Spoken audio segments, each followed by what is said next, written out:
দেখে তোমার ক্রাশ হয়ে গেছে? আচ্ছা বলো তো, আমার কোন জিনিসটা তুমি দেখছো? কি কমু আসলে তোমার সামনে যে দুইটা জিনিস আছে না, এই দুইটা আমার অনেক ভালো লাগে। ফাজলামি করতেছো? না ফাইজলামি না, আসলে সিরিয়াস। তোমার বাইকে ডাক দিব? না, ভাইকে ডাক দিও কেন? তাহলে তা বাইরে নাক ডাক দিয়ে একটু তুমি আমার ডাক দাও কাছে। তুমি কাছে আসলে কি করবে? কাছে আসলে তেঁতুলের মতো করে চাবাই খামো। আদর করতে পারো তো? পারবো। কিভাবে আদর করবে বলো তো? আগে প্রথমে কি করবো, হাতটা ধরবো, তারপর? শাড়িটা খুলবো, তারপর? ব্লাউজটা খুলবো। থাক, বুঝছি। আর কি পারবা তুমি? হ্যাঁ, তারপরে তারপর শুনি, তারপর শুনবো না কি করবো? না, তারপরে বাকিটুকু শুনলে তো আমার অবস্থা খারাপ হয়ে যাবে। আমি তো খারাপ করতে চাই।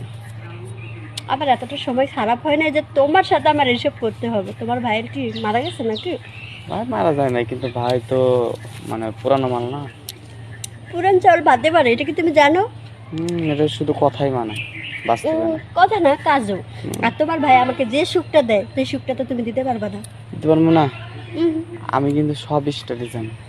তুমি সব স্টাইল জানো ঠিক আছে, কিন্তু তুমি এতটুকু এখনো এত বড় হও নাই।